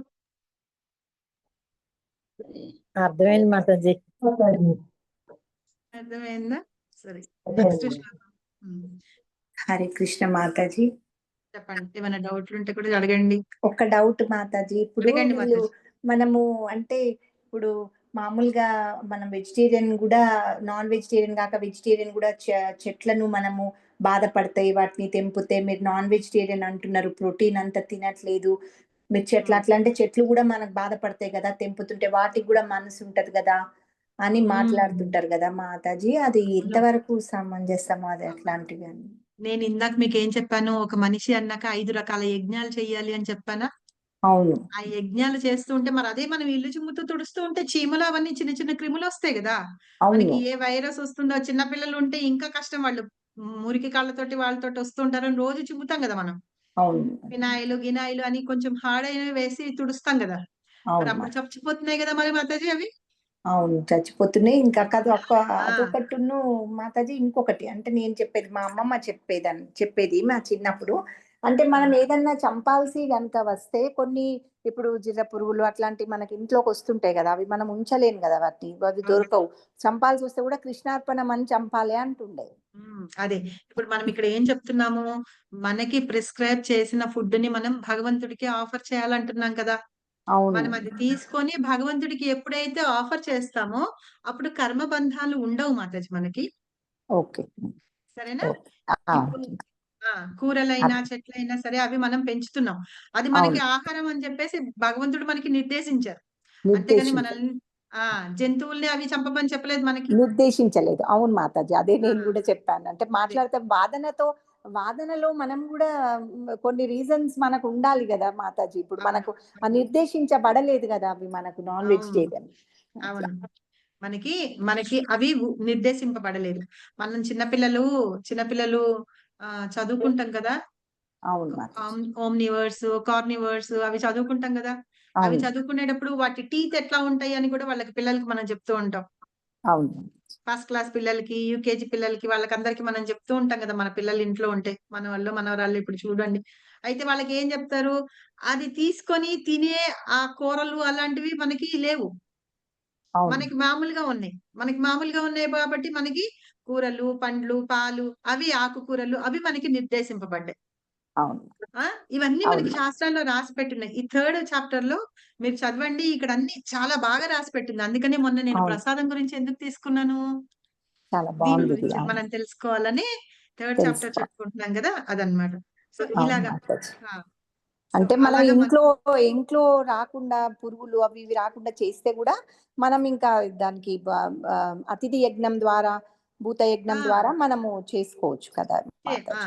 అందుకని ఆ యజ్ఞాలు కంపల్సరీగా చేస్తాము కాబట్టి మనం ఇప్పుడు ఏం చేస్తాము, ఇల్లు అన్ని తుడుచుతాము, దేవుడికి దీపారాధన చేస్తామా, అవును దీపారాధన చేస్తాము, మనం చాంటింగ్ కూడా చేస్తూ ఉంటాం. భగవంతుడి కోసం అవును చేస్తున్నాం కదా మనం అవన్నీ. అవును అవును నేనున్నాను కాబట్టి నీట్ గా ఉంచుకోవాలనుకోవట్లే కదా. అవును మాతాజీ. ఆ? భగవంతుని మనం కోసమే చేస్తున్నాం. ఇల్లే ఒక బృందావనం కదా మాతాజీ, అదే మనం చెప్పింది అనుకుంటున్నాం కదా. బృందావనం. కలిపేసారు నాయన.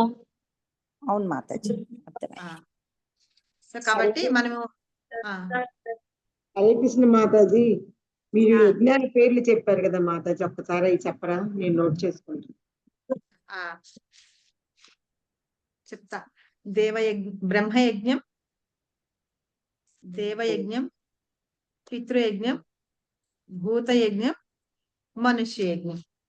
మనుష్య యజ్ఞంలో అతిథి యజ్ఞం కూడా వస్తుంది. ఎందుకంటే మనుషుల్ని ఎవరైనా సరే వచ్చి కదా. మాతాజీ ఒకసారి చెప్పరండి. బ్రహ్మ యజ్ఞం అంటారు. అంటే మనం వేదాలని వాటిని పూజించాలన్నమాట. వాటిల్లో చెప్పినవి మనం పాటించాలి.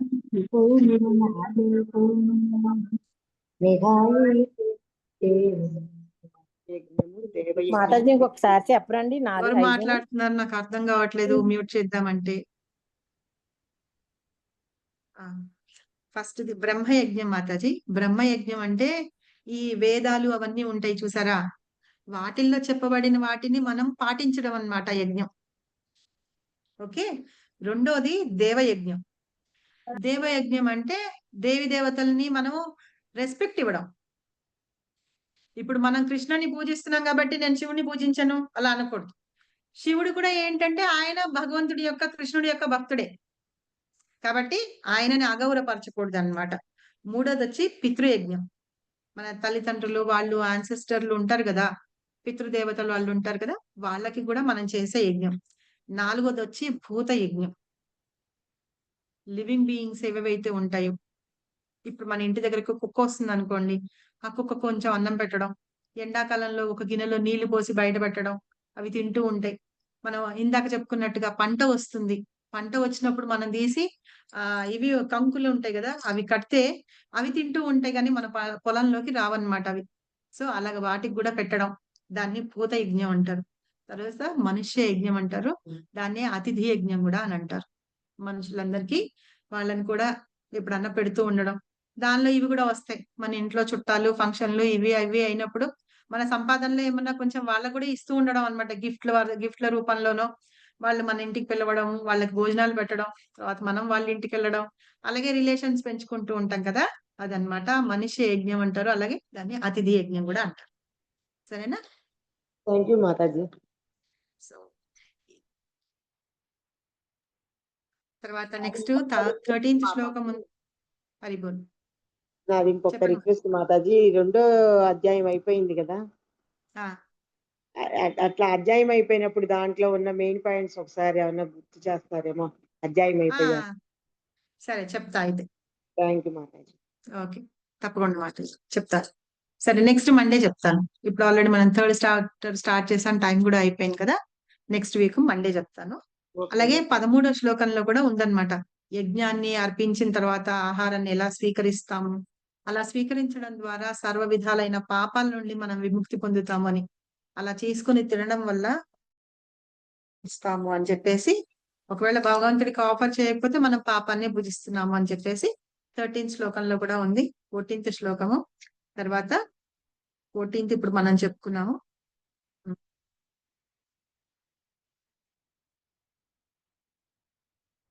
మీకు ప్రసాదం గురించి ఇంకా ఏమేమి ఉన్నాయో ఏ శ్లోకంలో చెప్తాను.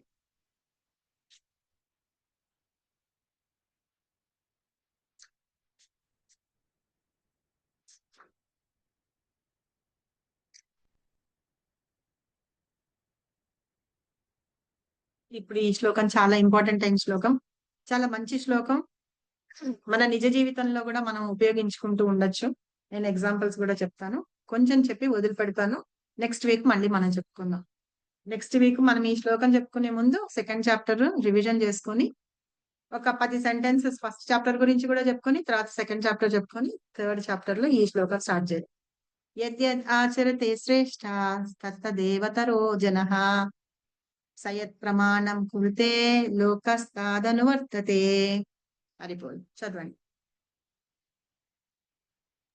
హరే కృష్ణ మాత. హరిపోల్. యద్యదాచరతి శ్రేష్ఠ తత్తదేవేతరో జనః సయత్ ప్రమాణం కురుతే లోకస్తాదను వర్తతే. హరే కృష్ణ. హరే చదవండి. యద్యదాచరతి శ్రేష్ఠస్తతదేవతరో జనః సయత్ ప్రమాణం కురుతే లోకస్తదానువర్తతే. హరే కృష్ణ. థ్యాంక్ యూ మాతాజీ. నెక్స్ట్. యద్యదాచరతి శ్రేష్ఠస్తత్తదేవేతరో జనః సయత్ ప్రమాణం కురుతే లోకస్తుదనువర్తతే. Okay, next. హరిబోల్. హరే కృష్ణ మాతాజీ. హరే కృష్ణ. యదాచరతి శ్రేష్ఠస్తత్త దేవేతరో జనః సయత్ ప్రమాణం కురుతే లోకస్తదను వర్తతే. హరే కృష్ణ మాతాజీ. హరే కృష్ణ మాతాజీ. హరే కృష్ణ. యద్యదాచరతి శ్రేష్ఠస్తత్తదేవేతరో జనః స యత్ర యత్ప్రమాణం కురుతే లోకస్తుదనువర్తతే. హరే కృష్ణ. హరే కృష్ణ మాతాజీ. హరే కృష్ణ.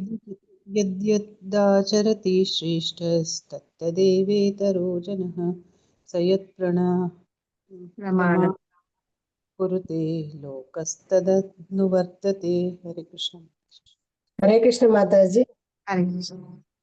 యద్యదాచరతి శ్రేష్ఠస్తత్తదేవేతరో జనః సయత్ ప్రమాణం కురుతే లోకస్తదనువర్తతే. Thank you. ఇంకెవరైనా చదువుతారా? కృష్ణాష్టమికి ప్రసాదం తయారు చేయడంలో హడావుడిగా ఉన్నాను మాతాజీ. చేయండి చేయండి చేయండి. ఎన్ని రకాలైతే అన్ని రకాలు చేద్దామని చెప్పేసి మినపసున్ని, రవ్వ లడ్డు, బేసన్ లడ్డు, డ్రై ఫ్రూట్ లడ్డు చేయండి, అన్ని చేయండి. థ్యాంక్ యూ మాతాజీ. ఇవాళే ప్రసాదం గురించి మీరు చెప్పారు. మన చాప్టర్ అదే ఉంది. Thank you. హరే కృష్ణ. హరే కృష్ణ. హరే కృష్ణ. చదువుతారా ఇంకెవరైనా? చదవండి. హరే కృష్ణ. యత్ యత్ ఆచరతి శ్రేష్ఠ తత్ తత్ ఏవ ఇత జనః సా యత్ ప్రమాణం కురుతే లోకతత్ అనువర్తతే. హరే కృష్ణ. Thank you. హరే కృష్ణ మాతాజీ. హరే కృష్ణ. యదాచరతి శ్రేష్ఠ తత్తదేవేతరో జనః సయత్ ప్రమాణం కురుతే లోకస్తదనువర్తతే. హరే కృష్ణ. ఇంకెవరైనా చదువుతారా? అనువాదం చదివేయండి మాతాజీ.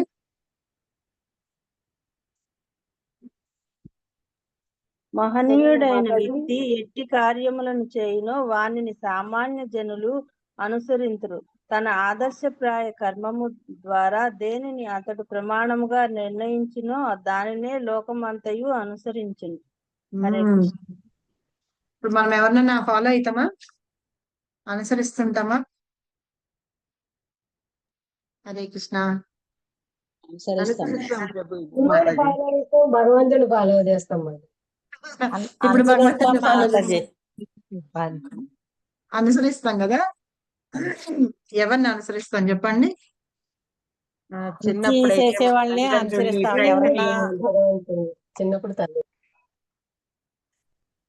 మాతాజీ ఇప్పుడు మీరు చెబుతున్నారని చెప్పేసి ఇష్టపడండి మీ దాంట్లోకి జాయిన్ అయ్యాం కదండి, అది కూడా ఇదే కదండి. అవును. ఓకే, ఇంకా చెప్పండి. మనం కృష్ణ కాన్షియస్ లోకి రాకముందు మనం ఏం చేసేవాళ్ళం? అమ్మ నాన్న చేసినట్టుగా చేయడానికి ప్రయత్నం చేస్తూ ఉండేవాళ్ళం. కరెక్ట్. అలాగే ఇంకా ఫ్రెండ్స్ ఏదన్నా మంచిగా చేస్తుంటే మంచిగా మనకు తెలీదు. అనుకుంటాం. అవును. ఇప్పుడు వాళ్ళు మనం అప్పుడు లంగా ఓణీలు వేసుకునే వాళ్ళం, వాళ్ళకి లంగా ఓణి అది ఉందనుకోండి, మనం ఇంటికి వచ్చి సినిమాలో చూసుకొని జడలు ఎలా వేసుకోవాలో, పువ్వులు ఎలా పెట్టుకోవాలో, లంగావాణి వేసుకోవాలో నుంచే తీసుకునే వాళ్ళు. ఇంకా ఏంటి, వాళ్ళు ఏమైనా సినిమా చూసారంటే మనం కూడా వచ్చి సినిమా చూడాలని అడిగవుతాం కదా. అవును, చాలా మంది మనకి ఫ్యాన్స్ ఉండేవాళ్ళు కదా, నాగేశ్వరరావు, ఎన్టీఆర్ వాళ్ళందరూ ఫ్యాన్స్ ఉండేవాళ్ళు కదా. సావిత్రి, అవునా? నాగార్జున ఫ్యాన్స్ బాగుంటారు. సో వాళ్ళందరికీ మనం ఫ్యాన్స్ అయిపోయాం. హీరోయిన్లకి అప్పుడు వెళ్తా శ్రీదేవి, జయప్రద అంటే అసలు ఎంత ఉండేది కదా. అప్పుడేవో కాగితం పూలు అవన్నీ పెట్టుకుంటే ఆ పూలు తెచ్చుకొని మనం పెట్టుకునే వాళ్ళం. అలాంటివన్నీ చేస్తూ ఉంటే వాళ్ళం కదా చర్యలు. అలా ఎక్కువ పెట్టుకోవాలి అని అప్పుడు కాన్సెప్ట్ అట్లానే అలా ఉండేది. ఎక్కువ పెట్టుకోవాలన్న అలాంటివన్నీ చేస్తూ ఉండేవాళ్ళం మనం. ఇంకా ఏంటి, పక్క వాళ్ళ ఇళ్లలో వాళ్ళు ఏమన్నా చేస్తే మనం చేయడం, వాళ్ళు ఏమైనా పిండి వంటలు చేసుకున్నారంటే మనం చేయించాలని. నెయిల్ పాలిష్ వేసుకుంటే మనం కూడా వేసుకునే వాళ్ళం. మనకి మంచిది కాదు వద్దని చెప్పినా సరే మనం నెయిల్ పాలిష్ వేసుకున్నాం, ఎందుకంటే మన ఫ్రెండ్స్ వేసుకున్నారు కాబట్టి. వాళ్ళు జుట్లు ఎరబోసుకుంటే మనం అలాగే అడిగేవాళ్ళం. అలాగా చేస్తూ ఉంటాం అన్నమాట. సో అలాగే ఈ కాలంలో పిల్లలు ఫ్యాన్స్ అని తిరుగుతుంటారు కదా, ఒక అసోసియేషన్లు తయారైపోయినాయి కదా. ప్రభాస్ ఫ్యాన్స్, చిరంజీవి ఫ్యాన్స్, అవల్లగా అసోసియేషన్స్ తయారైపోయినాయి. అయితే ఇక్కడ భగవంతుడు ఏం చెప్తారంటే, ఆచరితే శ్రేష్ఠ, శ్రేష్ఠులైన వాళ్ళని ఆచరించండి మీరు అని, వాళ్ళని ఫాలో అవ్వమని చెప్తున్నారు. ఇప్పుడు ఇవన్నీ చేయడం, చాలా మంది రాజకీయ నాయకులు వెంట తిరుగుతుంటారు, నేను ఈ పార్టీ, నేను ఆ పార్టీ అని. ఇప్పుడు దానివల్ల వాళ్ళకి ఏం లాభం వస్తుంది, ఏం లాభం వస్తుందో ఏమో తెలీదు. ఇప్పుడు ఈసారి పవర్ లో ఒకళ్ళు ఉన్నారు అంటే నెక్స్ట్ టైం పవర్ లో వాళ్ళు ఉండకపోవచ్చు, అవునా కదా. మొన్నటి వరకు ఎవరో ఉన్నారు కాంగ్రెస్, బీజేపీ, తర్వాత మనకి ఇప్పుడు తెలంగాణలో హస్తం వచ్చేసింది. సో అట్లాగా వాళ్ళు పార్టీలో ఉండొచ్చు, ఉండకపోవచ్చు. కాకపోతే ఏంటంటే ఇలా ఆచరించేది ఏదైతే ఉందో ఆ ఆచరణ ఎలా ఉండాలంటే మన ఆధ్యాత్మిక స్థితి ముందుకు వెళ్ళేటట్టుగా ఉండాలన్నమాట. ఇప్పుడు చూడండి, నాకు ఇష్టమైన హీరో పాన్ మసాలా తింటున్నాడంటే నేను వేసుకోవాలి, గుట్కా అవి నములుతున్నాడంటే మనం వేసుకోవాలి, వాళ్ళు ఏదన్నా స్ప్రైట్, పెప్సీ లాగుతున్నారంటే మనం తాగాలి, అవునా కదా. అలాగా అలాంటివన్నీ ఆచరిస్తూ ఉంటే అసలు మీరు ఒక్కసారి ఆలోచించుకోండి, నిజంగా వాళ్ళు యూజ్ చేస్తున్నారా, వాళ్ళు తింటున్నారా అని. వాళ్ళు జస్ట్ అంబాసిడర్ లాగా ఉండి వాళ్ళు ఆ ప్రోడక్ట్ ని ప్రమోట్ చేయడానికి చేస్తున్నారు. నిజంగానే వాళ్ళు తింటారా? లక్స్ సబ్బు అంటారు, ఆ లక్స్ సబ్బు నిజంగానే వాళ్ళు యూజ్ చేస్తారు మనకి తెలుసా? తెలీదు. కాబట్టి వాటికి అడ్వర్టైజ్మెంట్, వాళ్ళ బ్రాండ్ అంబాసిడర్ల లాగా ఉండి ఉంటారనమాట. అలాంటి వాళ్ళకి మనము ఫాలోవర్స్ గా అయిపోతున్నాం. తర్వాత వాళ్ళు చెప్పినట్టుగా ఈ పెప్సీలు ఇవన్నీ తాగి షుగర్లు గిగర్లు అవన్నీ తెచ్చుకొని మన జీవితాలని నాశనం చేసుకుంటున్నాం అనమాట. ఇక్కడ కృష్ణ ఏం చెప్తున్నారు, ఈ శ్లోకం కృష్ణ స్వయంగా చెప్తున్నారు, యద్యద్ ఆచరితే శ్రేష్ఠ. ఎలాంటి వాళ్ళైతే ఆచరిస్తున్నారు, ఎవరు శ్రేష్ఠులైన వాళ్ళు ఆచరిస్తూ ఉన్నారో అలాంటి వాళ్ళని జనాలు ఫాలో అవుతూ ఉంటారు. ఇప్పుడు ఒకళ్ళు ఒక వైపున వెళ్తూ ఉన్నారు అనుకోండి, వేరే దారి ఉన్నా సరే అటువైపు వాళ్ళందరూ వెళ్తున్నారు కదా, మనం అటువైపు వెళ్దాం, మనం వేరే ఒక్కళ్ళమే వేరే దారిని ఎందుకు వెళ్ళాలని చెప్పి అటువైపునే వాళ్ళని ఫాలో అవుతాం. అలాగే జనాలందరూ కూడా శ్రేష్ఠులైన వాళ్ళు ఎవరైతే ఉంటారో వాళ్ళని ఫాలో అవుతూ ఉంటారనమాట. కాబట్టి నేను కరెక్ట్ గా ఉండాలి. నేను ఉంటే గనక మిగతా వాళ్ళందరూ నన్ను ఆచరిస్తారు అని చెప్పి స్వయంగా కృష్ణ భగవానుడు చెప్తున్నాడు అనమాట ఎవరితోటి, అర్జునుడితోటి. అలాగా వాళ్ళని ఫాలో అయితూ వాళ్ళని ఏంటంటే వాళ్ళని ఆదర్శంగా తీసుకొని వాళ్ళు చేసే కర్మలు కూడా అలాగా చేస్తూ ఉంటారు అని చెప్పి. అలాగా చేస్తూ ఉంటే లోకమంతా కూడా అలాంటి వాళ్ళని శ్రేష్ఠులైన వాళ్ళని ఆచరిస్తూ ఉంటుందని. ఇప్పుడు మనకి ప్రధానమంత్రిని అందరూ ఎట్లా ఫాలో అయితున్నారు. ఆయనకి ఎంతమంది ఫాలోవర్స్ ఉన్నారు. దేశ విదేశాల్లో కూడా ఫాలోవర్స్ ఉన్నారనమాట. అలాగే క్రికెట్ ప్లేయర్స్ అనేటప్పటికి వాళ్ళకి ఫాలోవర్స్ ఉంటారు చాలా మంది. కానీ ఆధ్యాత్మికంగా కానీ, మన జీవితంలో మంచి పనులు చేయడానికి ఏవైతే ఉన్నాయో అలాగా ఫాలో అవుతూ ఉన్న వాళ్ళని శ్రేష్ఠులైన వాళ్ళని మాత్రమే ఫాలో అవ్వాలని కృష్ణుడు చెప్తున్నాడు. దీనికి ఇంకా కొంచెం ఎక్స్‌ప్లనేషన్ ఉంది. అది మనం మండే రోజు చదువుకుందాం. ఇప్పటి వరకు మీకు అందరికీ క్లియరా? ఇంకేమన్నా అడగాలనుకుంటున్నారా? ఏమన్నా డౌట్స్ ఉన్నా కూడా చెప్పండి. దీని మీదనే మనం తల్లిదండ్రుల గురించి మాట్లాడుకోవచ్చు. స్కూల్‌లో టీచర్స్ గురించి మాట్లాడుకోవచ్చు. మనకి ఇష్టమైన టీచర్స్ ఉంటారు కదా! నాకు ఇప్పటికీ మా సార్ చక్రపాణి సార్ అని మాకు మ్యాథ్స్ చెప్పేవారనమాట. ఆ సారు వాళ్ళ ఆవిడ తెలుగు టీచరు. ఆవిడ ఎంత బాగా చెప్తారంటే తెలుగులో అధ్యాయాలు. మాకప్పుడు 10థ్ క్లాస్‌లో గజేంద్ర మోక్షం అని అలాంటివన్నీ ఉండేవి. ఆవిడ చెప్పినప్పుడు మేము ఇలాగే కూర్చునేవాళ్ళం అన్నమాట. బుక్ ఓపెన్ చేసేవాళ్ళం కాదు. ఆవిడ అలా చెప్తూ ఉంటే ఇప్పటికి నేను మా అమ్మాయికి చెప్తూ ఉంటా. మా అన్నపూర్ణ టీచరు అలాగే చెప్తూ ఉండేది అని జెప్పి. అలాగే చక్రపాణి సార్ మ్యాథ్స్ టీచర్ అన్నమాట. ఆ టీచర్ వాళ్ళ ఆయన సార్ అన్నమాట. మాకు మ్యాథ్స్‌కొచ్చేవాళ్ళు. ఆయన కూడా ఎంత చెప్తారంటే ఇంగ్లీష్ క్లాస్‌లో గూడా ఇంగ్లీష్ మీడియం స్కూల్‌లో గూడా తెలుగులో చెప్తారు. కానీ మేమందరం తెలుగు మీడియం స్కూల్సే కాబట్టి తెలుగులోనే చెప్పేవారు. ఆ టీచర్‌లని మేమిప్పటికీ గుర్తుపెట్టుకొని ఆ టీచర్‌లు ఎలా చెప్తారో అలాగా ఫాలో అవుతూ ఉండేవాళ్ళం అన్నమాట. ఆ లెసన్ చెప్తూ ఉంటే ఆవిడ పాత స్టోరీ ముందు తీసుకొనొచ్చి అంతా చెప్పి తర్వాత చెప్పేవాళ్ళన్నమాట. ఆ శ్లోకాలకి మీనింగ్ అంతా చెప్పి ఇది స్టోరీ అని చెప్తే, ఆహా! ఇట్లాగా అర్థం చేసుకోవాల్సింది అని చెప్పి. సో, అట్లాగే నేను కొంచెం ఒకప్పుడు ట్రై చేస్తూ ఉంటాం మా అమ్మాయికి చెప్పడానికి. ఈ శ్లోకంది ఇట్లా గదని దాని ముందు స్టోరీ చెప్పి ఎట్లాగా అని. సో, అలాగా మన టీచర్‌లు గూడా మనం వాళ్ళని ఫాలో అవుతూ ఉంటాం. అలాగే అలా ఫాలో అవుతూ ఉంటే ఏంటంటే, మంచి మంచి టీచర్‌లను గాని, మంచి మంచి వాళ్ళని గాని మనం ఫాలో అయితూ మంచి మంచి గుణాలు చేసుకుంటామనుకోండి, మన జీవితంలో మనం ముందు మంచి బాటలో మనం పయనిస్తామన్నమాట. కాబట్టి అలాగా ఫాలో అవ్వాలి అని చెప్తున్నారు. కాబట్టి మనం అలాంటి వాళ్ళని ఫాలో అవ్వాలి. శ్రేష్ఠులైన వాళ్ళని. మా మనవరాలకి మంచి గురువు గారు దొరికారు మాతాజీ. ఒక్క నిమిషం. ప్రసన్న మాతాజీ చెప్పండి. మీ మా మనవరాలు? మనవరాలకి 2 నెలలు మాతాజీ. అప్పుడు మన గజేంద్ర మోక్షం కథ చెప్పానన్నమాట. చెప్తే తనకు నేర్చేసుకుంది మాతాజీ. రోజు చెప్పేదాన్ని నేర్చేసుకుంది 2 నెలల పిల్ల. తన స్టైల్లో చెప్పేదన్నమాట. ఎలిఫెంట్ కి బొబ్బ కావాలి, బొబ్బ ఎక్కడుంది అని చూసుకుంటా. అక్కడ బొబ్బ ఉంది, బొబ్బలోకి వెళ్తే అక్కడ వచ్చి ఒక ముసలి ఇలా చూచి కుముక్కుని పట్టుకుంటా పట్టేసుకుంటే బాబోయ్ నొప్పుడుతుందంట. అంటే అప్పుడేమో విష్ణు విష్ణు అని పిలిచింట. పిలిస్తే విష్ణు జోయిమని వచ్చేసాడు. ఇలా చెక్క ఉంటే చెక్క వేసి అది అయిపోయింది అని అలా రోజు తను గజేంద్ర కథ స్టోరీ ఎన్ని సార్లు చెప్పేదన్నమాట. అది తన స్టైల్లో అందరూ ముచ్చట పడిపోయారు. 2 నెలల పిల్ల మాటలు సరిగ్గా రావు, దాని స్టైల్లో గజేంద్ర మోక్షం ఎంత బాగా చెప్పేస్తోంది అని చెప్పేసి నాకు పుణ్యం వచ్చింది అనిపించింది దానికి చెప్పడం వల్ల. రోజుకి ఎన్నిసార్లు అన్నం తినేటప్పుడు చెప్పాలి, పడుకునేటప్పుడు చెప్పాలి, మధ్యాహ్నం పడుకునేటప్పుడు, రాత్రి పడుకునేటప్పుడు ఆ గజేంద్ర మోక్ష కథే చెప్పాలి. అసలు ఒకసారి చెప్పుకుంటేనే గజేంద్ర మోక్షం కథ చాలా పుణ్యం అంటారు. అలాంటిది తన వల్ల నేను రోజుకి 4-5 సార్లు చెప్పేదాన్ని తనకి. తర్వాత తను చెప్పింది నేను వినేది.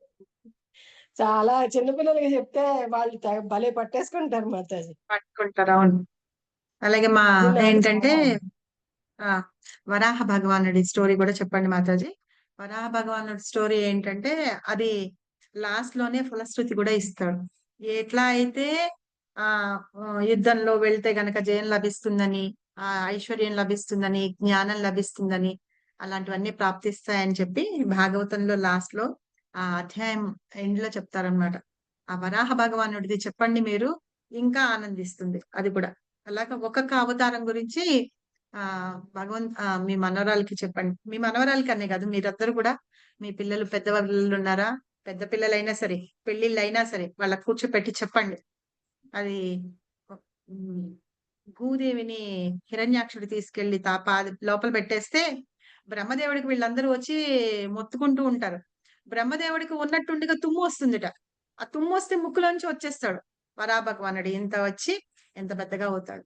సో అట్లాగా అలాంటివన్నీ కూడా పిల్లలకి చెప్తూ ఉంటే చాలా మందికి థియేటర్కి వచ్చిన వాళ్ళకి ఎవరికి అసలు నరసింహస్వామి అంటే ఎవరు తెలియదు, ప్రహ్లాదుడు అంటే తెలియదు, వరాహ భగవానుడు అంటే ఎవరు తెలియదు. సో అలా అందరూ తెలుసుకుంటారు. అలాగా స్టోరీలు మీరు చెప్పండి, పిల్లలకి చెప్పండి. అలాగా ఆ స్టోరీల్ని ఏంటంటే మనం నెమరేసుకుంటూ ఉంటే కూడా మనకి చాలా మంచి జరుగుతుంది అని కూడా వాటిల్లో ఫలశ్రుతిలో ఉంది. కాబట్టి మీరు నెక్స్ట్ టైం ఈ స్టోరీ కూడా చెప్పండి. పిల్లల కంటే చంటి పిల్లల కంటే పెద్ద పిల్లలు బాగా మూర్ఖంగా ఉన్నారు మాతాజీ.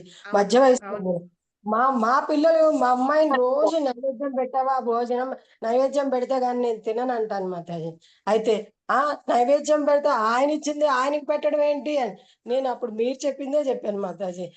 ఇలాగ దొంగతనం చేసి తిన్నట్టు ఆయనది మనం ఆయనకి పెట్టకుండాను అని చెప్పేసి అదే చెప్పాను. వాళ్ళ ఆయన పాకెట్ లోంచి డబ్బులు తీసుకోమనండి, వాళ్ళ ఆయన ఊరుకుంటాడేమో చూడమనండి. ఒక రోజు ఊరుకుంటాడు, 2 రోజులు ఊరుకుంటాడు, 3వ రోజు చంపేస్తాను ఇంకోసారి నా పర్సులో పైసలు ముట్టుకుంటే అంటాడు. మా అబ్బాయి ఇంకా మూర్ఖంగా ఉంటాడు మాతాజీ. మా అబ్బాయి నైవేద్యం పెడతానంటాడు మాతాజీ. కానీ వాళ్ళ ఆవిడ స్నానం చేయకుండా వండినా సరే భోజనం దగ్గరికి వచ్చినప్పుడు అడుగుతాడు, నైవేద్యం పెట్టావా అంటే, నేను చిన్నప్పటి నుంచే అలా పెట్టడం అలవాటు అయిపోయి ఇప్పుడేమో నువ్వు తన స్నానం చేయకుండా భోజనానికి వస్తాడు, వచ్చి నైవేద్యం పెట్టావా అని అడుగుతాడు. నువ్వేమో స్నానం చేయలేదు, నీ ఆవిడేమో స్నానం చేయలేదు, వండేశారు. ఇప్పుడేమో అది నువ్వు నైవేద్యం పెట్టావా అంటావు, నైవేద్యం పెడితే కానీ తిన్నంటావు, అది ఎలా నైవేద్యం పెడతాను రా అంటే, శివుడు బుడిది రాసుకున్నట్ట, శ్మశానంలో ఉన్నట్ట, మరి దేవుడికి ఇలా దండవాదం చేస్తాను పిల్లలు. నేను మటుకు మా కోడలికి ఒక్కటే అడిగాను, నాకు నువ్వేమీ చెయ్యక్కర్లేదు, నువ్వు నాకు దేవుడికి వంట చేస్తే మటుకు నువ్వు స్నానం చేసి వండు, లేదు నీకు ఓపిక లేదంటే చెప్పు, నేను స్నానం చేసి నైవేద్యం పెడితేనే ఇంట్లో భోజనాలు తింటాం అని చెప్పాను మాతాజీ. అందుకని మా కోడలు కూడా వర్క్ చేస్తుంది ఎసెన్షియల్ లో, ప్రొడక్ట్ మేనేజర్. అయినా సరే స్నానం మటుకు చేసి నైవేద్యం పెడుతుంది. అది పిల్లలిద్దరూ అది ఒక్కటే నేర్పగలిగాను మాతాజీ. మిగతా అన్ని వితండవాదనే పిల్లలు. మనవలే బెటర్ అనిపిస్తుంది. మా ఇంట్లో కూడా మా ఆయన అట్లాగే వితండవాదం చేస్తారు. మొన్న బత్తాయి జ్యూస్ చేస్తుంటే నేను అన్నాను, జ్యూస్ ఆఫర్ చేసావా అన్న. ఏంటి ప్రతిదీ జ్యూస్ దగ్గర నుంచి పెట్టాలా అంటే, మనం తాగుతున్నాం తింటున్నాం కదా, నువ్వు పెడితే పెట్టు, లేకపోతే నువ్వు తీసి అక్కడ పెట్టు, నేను పెట్టుకొని నేనే తాగేస్తాను, నీకు ఇవ్వనని చెప్పా. నీకు కష్టంగా ఉంది కదా, ఆఫర్ చేయడానికి కష్టం ఉన్నప్పుడు తాగడానికి కష్టం లేదా?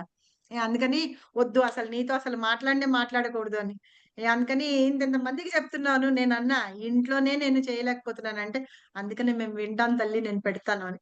ప్రతిదీ ఇంకా నేను ఏమన్నా చేయమన్నా, ఆఫర్ చేయాలన్నా ఆఫర్ చేసే ఇస్తాడు, లేకపోతే ఆఫర్ చేయకుండా మాత్రం ఉండరు అనమాట. కాబట్టి ఇంతే, అలాగే ఆఫర్ చేసుకుని. మా మనవని బాగా అలవాటైంది మాతాజీ.